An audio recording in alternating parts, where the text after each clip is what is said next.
Up-and-coming distillers, things that I wish I knew when I got into bourbon, and what I prefer to drink in the fall. What's up, guys? My name is Chris, and you are listening to the Whiskey Noobs Podcast, and today we have yet another of our listener Q&A episodes. In these episodes, I answer questions submitted by you guys, the listeners, through my Instagram page and through my Patreon page.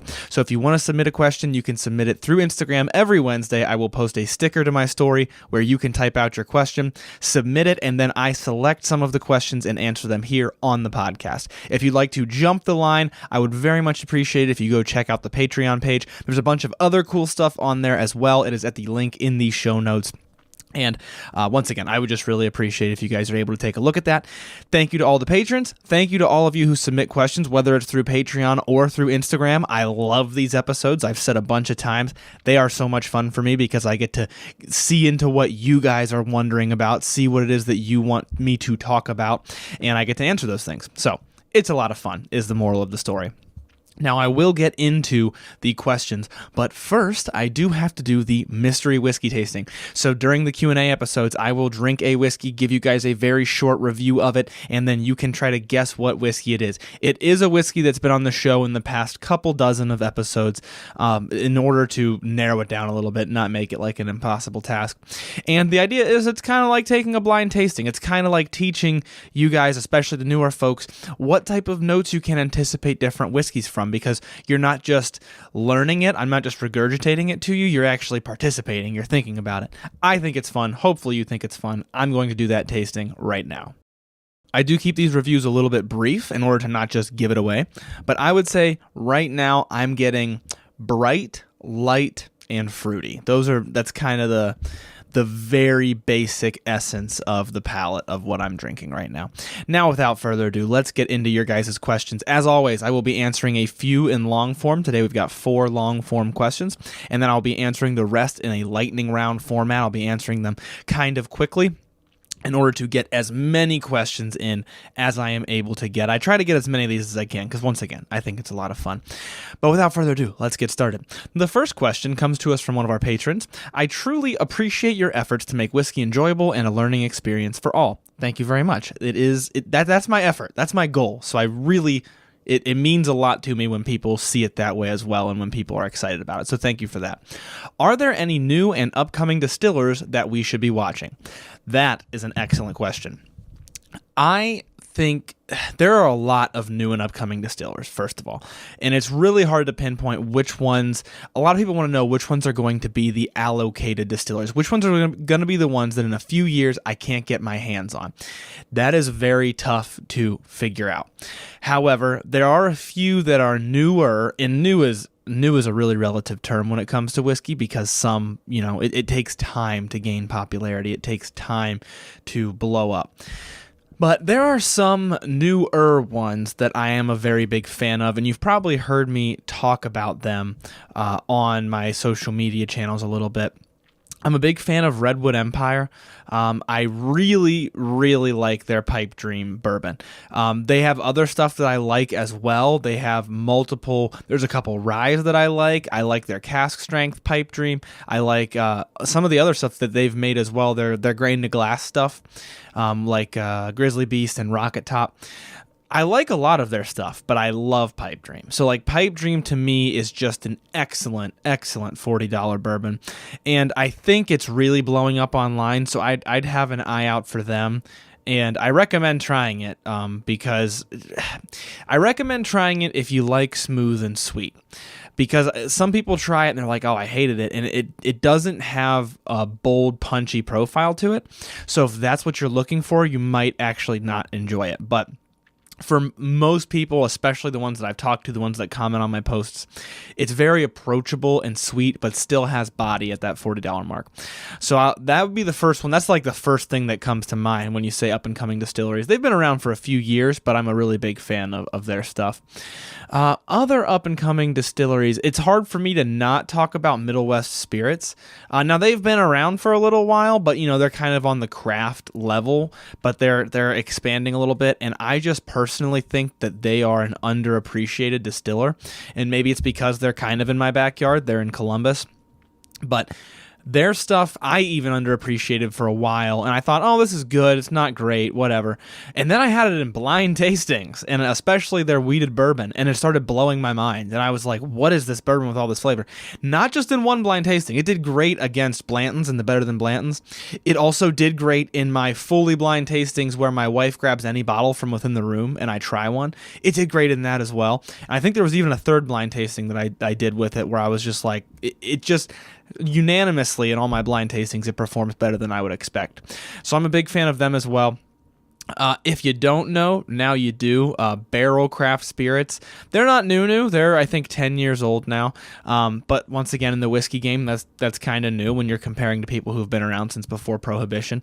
And they're blowing up. I mean, they're doing a lot in the whiskey world. They just opened a new blending facility, so I think we're going to see a lot more volume start coming from them. And they also just released their first non-cask strength whiskey, bourbon specifically, because they wanted to make it more accessible to folks who weren't able to get their hands on their products because their products are rather pricey. And so they made it non-cask strength. You get a little bit higher yield out of it, and then you can also make it a little bit cheaper. I thought it was pretty good. They sent me a bottle of it. I thought it was good. I don't think it's my favorite thing from Barrel, but that's a hard line to beat because I like a lot of Barrel stuff. I do think it's a good bourbon, though, like objectively. So I'm excited to see what comes from them. They do a lot of really fun and exciting things. I like their stuff, and whenever they send me stuff to review, I'm always excited because I have a feeling that I'm going to like it. Who else is an up-and-comer? I actually don't know how old this distillery is, but Still Austin, I believe, is semi-new. Once again, in that realm of semi-new, and they are killing it in the game.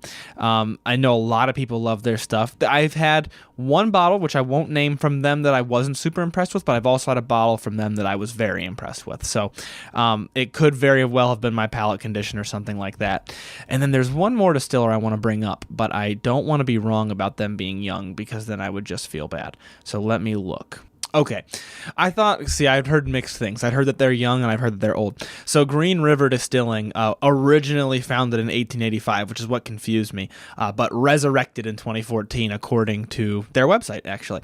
So yeah, they are relatively new. They are a brand to look out for. Green River Distilling, I've had a couple of their barrel picks, and then I've had just their flagship bourbon and then their flagship wheated bourbon. I think both are very good budget bottles. And then the barrel picks from them that I have had as well, that I got to try at the Kentucky Bourbon Festival, were very good as well. I think Green River has a bright future ahead of them. I was a really big fan of stuff of theirs that I've tried, and I also love that their flagship bourbon has a spicy character to it. It's got a lot of rye in it, and then they also have a flagship wheated bourbon that has the exact same percentage of what is rye in the normal bourbon is wheat in the wheated bourbon. So you really get a nice dichotomy there. We did an episode about it. That I'm a very big fan of. I think you can learn a lot by doing that side-by-side tasting. So those are just a few. Those are totally off the top of my head. I didn't prepare for that question at all, but I do think those are all good options for people to have an eye out for sure. And I just realized as I answered it that 2014 is 9 years ago. Because I'm like, oh, 2014, yeah, they just opened. 2014 is 9 years ago. Almost 10. Here in a couple months. So that is terrifying. All right, let's move on to the next question. What's my take on the Bowman line of Virginia bourbon? So I haven't had a lot from their lineup, but I've had Bowman Brothers Small Batch. And I wanted to take a moment to really zero in on it, mainly because a lot of people have asked me about it. And I finally have drank enough of it. I've had it on a couple different occasions where I feel like I can give a good answer. Multiple people asked me about Bowman Brothers, and I got their small batch. I don't think it's even available in Ohio, or at least it didn't used to be, so I got it while I was out of state, and it took me a while to try it. I finally got around to trying it. I really enjoyed it. I thought it had a really nice, sweet profile to it. I believe it's like $40, not very expensive. It's sweet, but it also has some character to it. It's definitely not boring.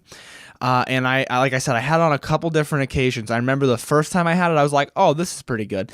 And the second time that I had it, I had 2 glasses of it, which that first glass, your palate's starting to acclimate a little bit. And then the second glass, you really can pick up on things. And the second glass, I was like, wow, this very much has a nice kind of brown sugar caramel forward palate, but it's still got some spice to keep me interested.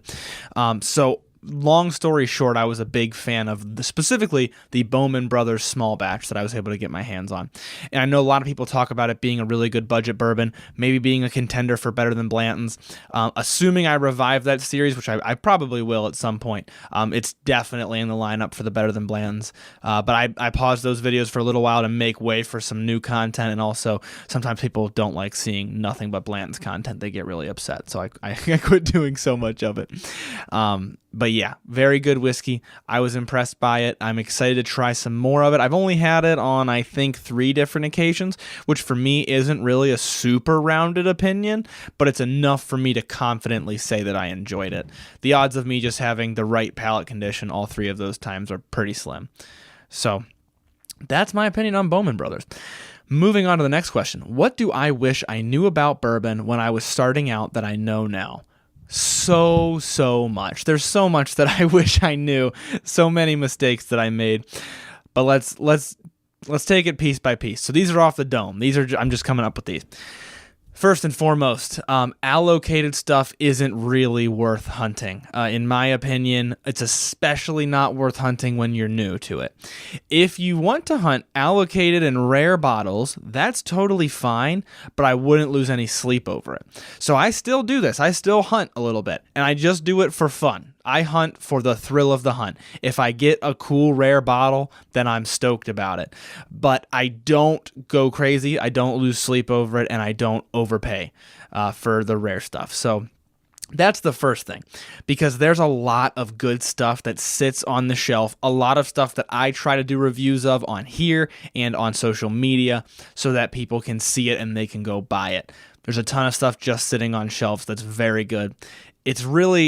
There's not really much of a need to do any hunting of rare bourbons unless it's just out of curiosity and just out of fun. I like it because, to me, if I go to try to score something rare, it's kind of the same feeling of like gambling, except I don't lose money if I lose. I actually lose money if I win, but it's money that I want to spend. So that's a very important one that I think a lot of people don't realize. The next thing that I would say is that bourbon exists on a very large spectrum of flavors, and I don't think it gets talked about enough how different bourbons can taste. And I think it's very important that you try different bourbons when you're new to bourbon, because it might really surprise you which ones you enjoy. So when I got started, of course, I tried Buffalo Trace, I tried Maker's Mark, I tried Evan Williams Bottled and Bond. I can't think of any more off the top of my head that I tried right in the beginning, but all of those taste very good, and they also taste different. I mean, Maker's Mark, Buffalo, I mean, those all have a different profile, but there's such an expanse of flavor out there. I mean, if you put a Woodford Double Oaked up against an Old Grandad Bonded, it's almost like they're not even in the same category of whiskey. And that's because there's different things going on with the mash bill. There's different things going on with the aging vessels, and with Double Oaked, you're getting a second barrel to add some oakiness. But my point is that there's a huge range of bourbons, and I think it's really helpful to try multiple different ones throughout that range, especially because you might find some stuff that you like. And as I've said before, try bourbons with different flavor profiles that are relatively inexpensive. Whatever inexpensive is for you, try something on that level and try a couple of them. That way you get to try multiple and you really get to learn what your preferences are. Also, trying them at the bar is good if you want to, but you might overpay a little bit for the pours. The other thing is, if you have your own bottle, then you can try it a couple times in a couple different palate conditions and really get an idea for what your favorite kind of everyday sipper. I don't like that term because I don't like drinking every day, but it makes sense. Everyday bottle. You know what I mean when I say everyday bottle. You can figure out what your everyday bottle might be. What bottle might work in like most palate conditions. Okay, that's only 2 things though. I feel like I should have a third thing. I'm gonna take a sip of this whiskey and think about it. This one might divide the room. It is definitely a matter of my opinion, but in my experience, the law of diminishing returns applies very extremely at close to the $100 mark. And I'm sure that mark's going to change as the whiskey market changes. But for me, for a bottle, the difference between $50 and $100 is pretty big. A $50 bottle is going to be really good. A $100 bottle is going to be really, really good. The difference between a $0 bottle, or let's say a $10 bottle, and a $50 bottle is huge, massive. We're talking from something that I might not even drink neat to something that I love drinking neat. And then, as I mentioned, from 50 to 100, there's a pretty big jump. From 100 to 150, there's very little change. I've had $100 bottles that I've liked more than $150 bottles. You're really getting into the law of diminishing returns for a lot of reasons. But for me, it's very rare that I recommend somebody spends over $100. You've probably heard me say before, anytime it's over the $75 range, I always say, this depends on you. This depends on your budget. This depends on what you're looking for in a whiskey. And make darn sure that it is the type of whiskey that you like. Don't roll the dice on a $100 bottle because you think it's $100. Of course I'm going to like it. That's not how it works. It can still not be your palate. It can still be a waste of money. That is something that I really wish I knew. I did blow money on a couple of semi-expensive bottles, mainly because I thought, well, from $10 to $50, it gets way better. From $50 to $100, it gets a decent amount better. From $100 to $150, the $150 bottle must just totally blow my mind. And that was not the case. So those are three things that I wish, 3 or 4.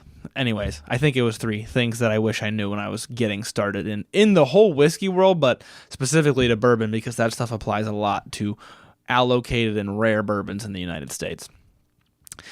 Then our last long-form question. They say, it is fall. Would you rather be drinking scotch, bourbon, rye, single malt, etc.? Scotch, bourbon, rye, single malt, etc. Okay, I wanted to make sure I got that right. So, the fall, I definitely have a preference. However, it's not one category of whiskey. Each category kind of has its own thing that I like. So let me explain. In bourbon, I really like dessert bourbons. I like bourbons that have dark, sweet, but almost full-bodied, slightly overbearing profiles.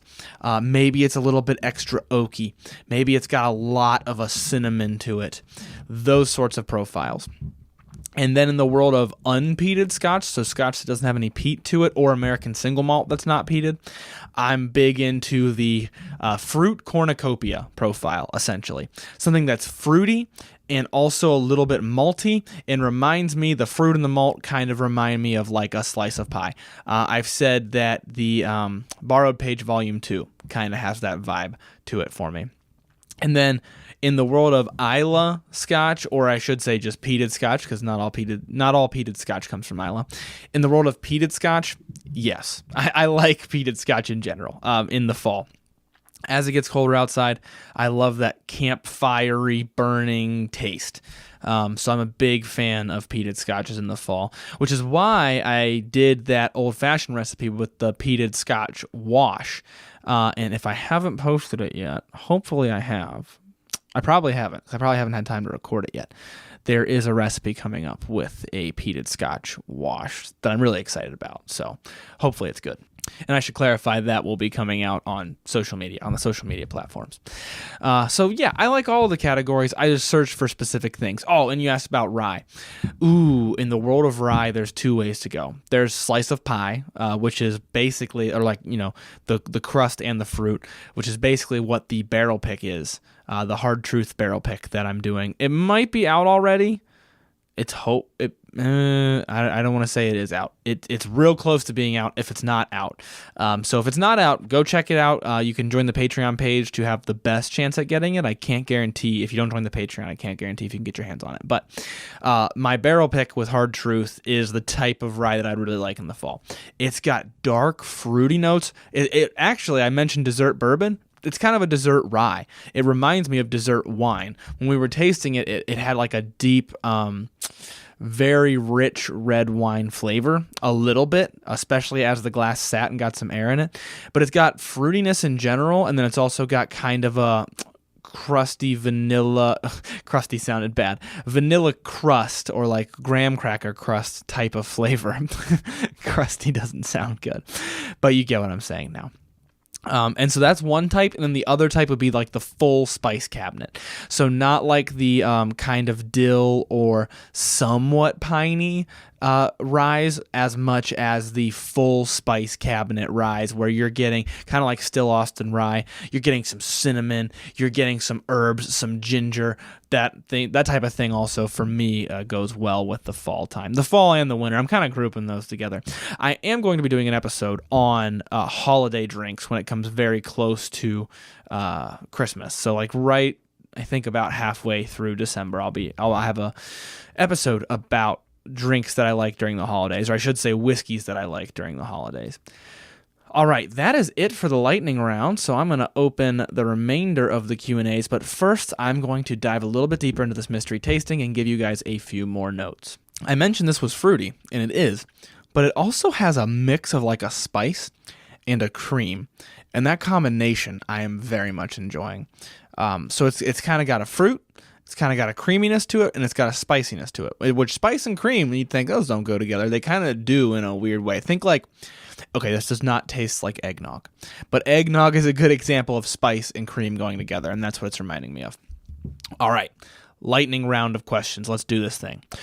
Who should I follow to learn more about Scotch? There's a lot of people, but just the first person that came to mind would be Tim. It is at The Whiskey Influencer on Instagram, and he spells whiskey with no E before the Y.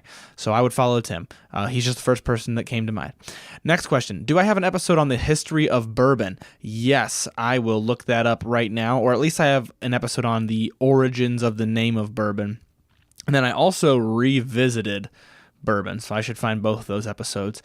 I need to find them quickly. This isn't feeling very lightning-y. Let me see. Okay, so episode 108 is bourbon versus Scotch versus Irish whiskey, but the original one where I walked through bourbon in general is way back at the beginning. Episode number 7, bourbon and American whiskey. And I could swear, maybe it was the bourbon versus Scotch versus Irish. At any rate, episode number 7 was the original one where I walked through that, but it might be time for a revisit. So I appreciate you asking that question, because I'm not even going to screenshot it, so it goes to the beginning of my photos. It might be time for a revisit. Next question. I'm a bourbon guy trying to expand my palate. The best introductory rye. I'm very biased, but I think my Hard Truth pick is a very good introductory rye. One of the things, so I picked this with that one dude, Ryan, and one of the things that we actually talked about was that this is a very good, it's complex, and so it's something that the experienced guys are really going to enjoy. But for a rye, it's very welcoming, which is a really interesting dichotomy. So if my barrel pick's not sold out yet, hey, I recommend looking into that. If it is, or if it hasn't even come out yet and you want to get your hands on something quickly, a good introductory rye, I think I would keep it relatively inexpensive. So I like Bullet Rye's pretty good, and to go a little bit more expensive, I'm really stroking their ego this episode. Middle West Spirits Rye I think is good as well. It's not super harsh, but Bullet for the price will give you a good idea of just kind of like standard rye flavors, in my opinion. Bullet Rye, so keep in mind they do have bourbon and they also have rye. Okay, moving on to the next one. What's one bottle that I want that I don't have? Any of the Pappy Van Winkles, of course I want those. I'm not making any large effort to get them. Oh, okay, here's a bottle that I've had and I know is good, and I actually just want to buy a bottle and I haven't yet, is Angel's Envy Rye. I finally got it at a restaurant. I splurged and I paid a little bit extra for the pour, which I don't do often, and I really enjoyed it. So I want to get some Angel's Envy Rye. I think it'd really be good for near the holidays, so maybe I need to buy it soon. The next question. Hi there. I'm looking for an affordable Islay. I'm looking for an Islay. Affordable or not, don't care. Hit me with something cool. I would say my something cool right now is Lagavulin 16 year. Especially when you ask specifically for an Islay, I'm guessing you mean peated, even though not all Islays are peated. And Lagavulin 16 is probably the best Islay that I've had so far. I haven't had a ton of Islay whiskeys, though. Keep that in mind. The next question is, have I tried Blue Note Juke Joint Uncut, and if so, what did I think? Yes, so Blue Note Juke Joint Uncut was my first barrel pick. So obviously I loved the barrel pick. I have multiple bottles of it, really enjoy it. as for the non-barrel pick, so like just Blue Note Juke Joint, I have not had it, I don't think, so I can't get behind it. But I did have 4 different samples for the barrel pick, and I picked one of the 4. And I liked all 4 samples, though. I thought all 4 were good. There was one that was kind of lagging behind the others, but all 4 were good. And it's also not a very expensive drink. So I like Blue Note, and I loved it in my first barrel pick. The next question, this is a fun one. What's your abusive relationship whiskey? The one you keep going back to even though it's bad. I'm going to have to stare at my shelf for a second. I'm going to take a sip of whiskey, and I'm going to think about that. I'm going to make a lot of people angry, so I'm going to preface this by saying this is not a bad whiskey. This is just a whiskey that's not really my preference. But I did go back to it a lot before I decided this isn't really my preference. Crown Royal, just the run-of-the-mill Crown Royal. I wasn't a huge... It's just not my palate. I think for a Canadian whiskey, like for that flavor profile that a lot of Canadian whiskeys have, it is good, and especially for the super low price. But it's just... I think I wanted to like it, and it's just not my preference. You know, I don't spend a lot of time with Canadian whiskeys, but yeah, it wasn't my preference. Hope I didn't make anybody mad there. I think that was a pretty level-headed way to answer that. The next question, will I ever consider being a judge at a spirits competition? Absolutely. And this is something, funny enough, if you were to ask me it a year ago, I'd say no. I didn't feel my palate was on the level that it would need to be a judge at a competition. However, I've really worked on developing my palate. I love spicy food, and I almost never eat it nowadays. That's just an obvious example. But also all of the blind tastings, all of the in-depth tastings, I've really worked to build what I consider to be and I don't mean this in a bragging way at all, but a refined palate in the sense that I think I've gotten very good at picking apart flavor profiles. And so because of that, I do feel that I could be a judge in a spirits competition. I would love to. I think it'd be a blast. And so maybe that'll be in the future for me. But right now I don't have any plans in work or anything like that. But if there's any specific competitions that you want me to try to reach out to, then let me know. I would love to give it a try. Maybe I'm not there yet, especially on my level of in the industry, and that's okay too. But my opinion is that I would love to do it. I think that'd be fun. What is my ideal mash bill for my favorite whiskey? Also, do I like it finished or not finished?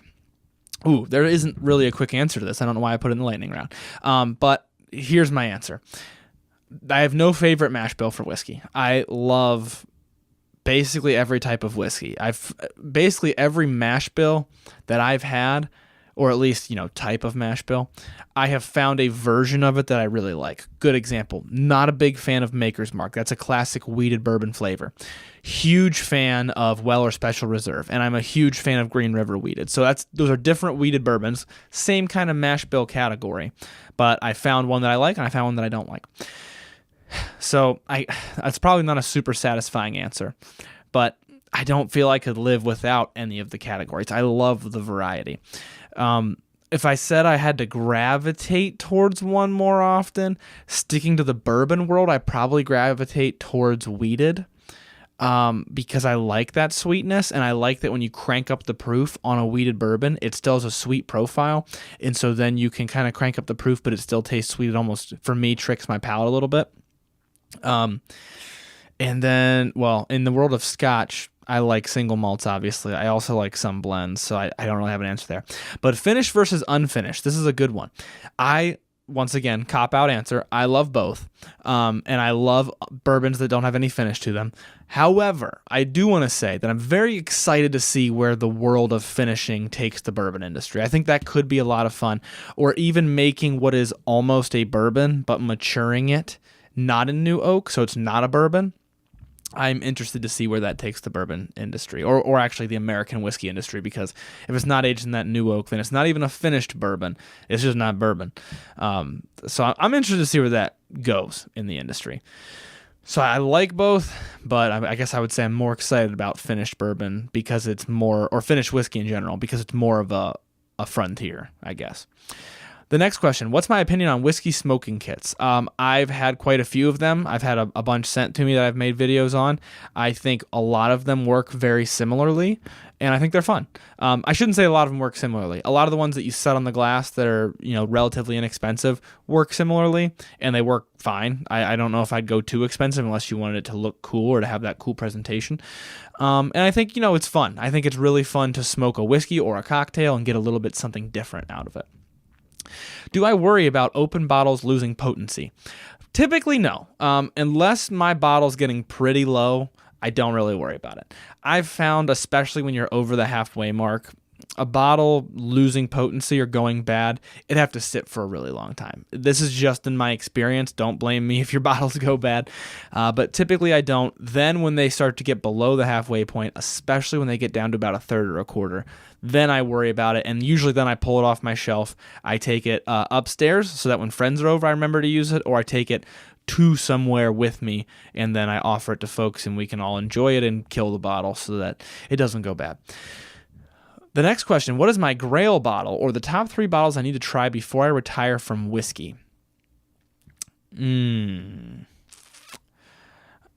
is such a basic answer, so I'm sorry for that. But I definitely want to try the Pappy Van Winkle lineup, and I want to try the Buffalo Trace Antique Collection. Just because the main reason, honestly, first of all, curiosity, of course. Like, I'm not even going to pretend like that's not the case. But also, so many people ask me about them, and I can't give them my opinion. I can't say obviously, I don't think it's going to be worth secondary price, but I can't say what I think it's worth.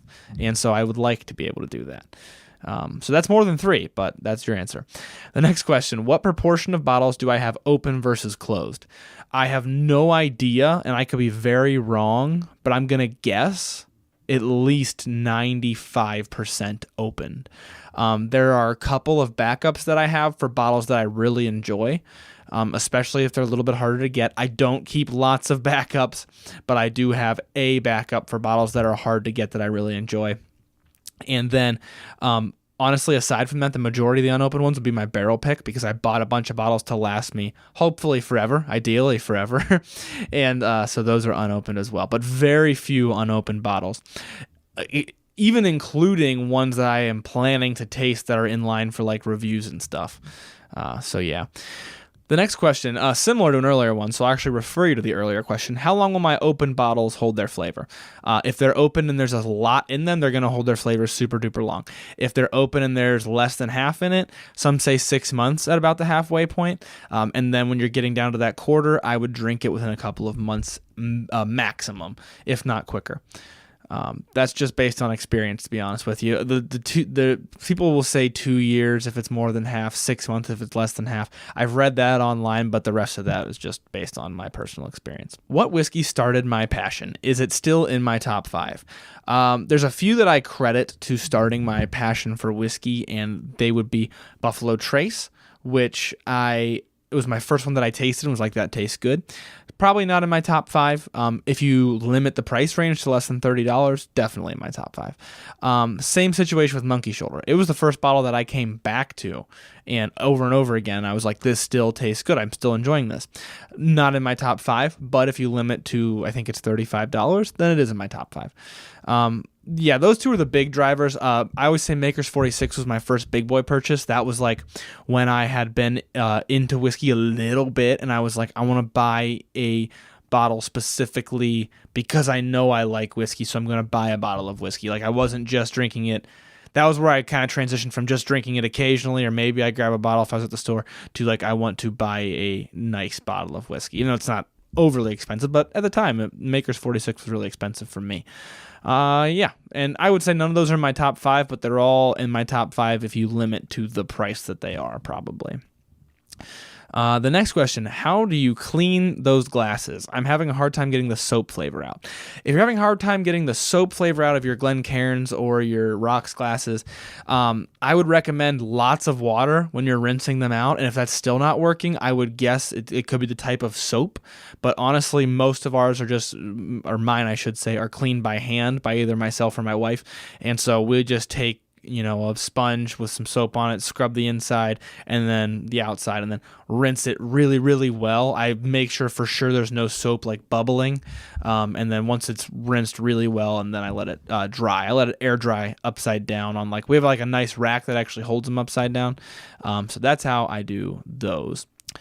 Next question. Have I ever tried Joseph Magnus? Thoughts on their finished bourbon? If you mean their cigar blend, which I think has a few different finishes, I've gotten a sample of it. That's all that I've had of Joseph Magnus, and I enjoyed the sample.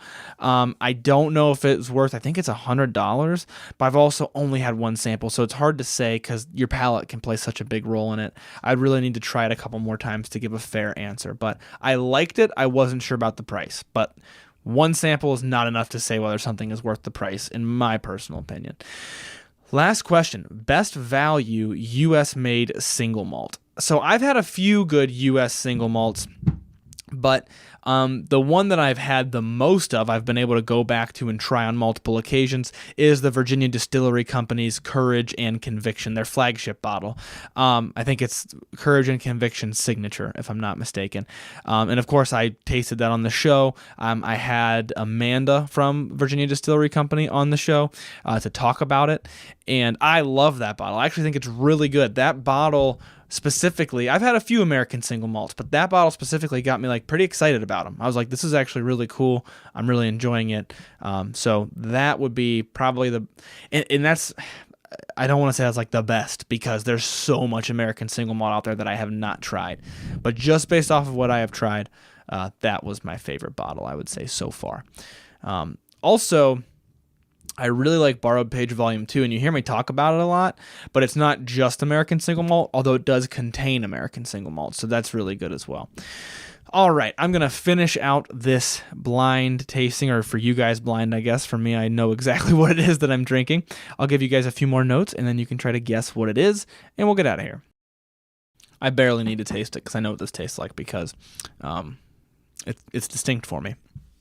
So, like I mentioned, fruit, cream, spice. I'll throw in a little bit of a curveball, a little something strange, a little bit of coconut. And then additionally, if you haven't guessed it yet, maltiness. Lots of maltiness. It's very malty. That's all I can say right now. It's grainy. It's got that granola bar-esque taste to it. So you've probably narrowed it down quite a bit. And maybe this threw you for a loop because we just had this on the show, but I am drinking Bruichladdich Classic Laddie, and I am really enjoying it. Yes, I revisited it kind of quickly because I was excited to try it again. I haven't had it since that episode, and I was like, I really want to get a second opinion on this. So, hopefully some of you guys guessed it or at least narrowed it down to something malt-based, maybe even a scotch. And that episode, I should at least tell you what number that episode is before we get out of here. That was episode number 130 with actually Tim, the whiskey influencer that I mentioned earlier. So yeah, you can actually get to his handle through the show notes of that episode. But that's all that I've got for this episode today, guys. So thank you so much to everybody who submitted questions. Once again, I love these episodes. Please don't stop submitting your questions, and I will keep these Q&A episodes coming. That's all that I can say about those questions, though. So thank you guys so much. I will leave you with learn to drink, drink to learn. Thank you guys for listening to another episode of Whiskey Noobs. If you need more Whiskey Noobs content in your life, make sure you check out our Patreon page in the show notes. And if you like the show, please make sure to leave a 5-star rating or review. It only takes a couple of minutes, and they're way more helpful than people realize. If you want to do tastings alongside the show, make sure you join the email list by sending an email to whiskeynoobspodcast@gmail.com with a subject line that says email list. You'll receive monthly emails with a list of the whiskeys that will be featured throughout the month so that you can buy them ahead of time. You can also find more Whiskey Noobs content on Instagram at @whiskey_noobs and on TikTok at Whiskey Noobs Podcast. Once again, thank you guys for listening. The Whiskey Noobs Podcast does not support underage or otherwise irresponsible consumption of alcohol.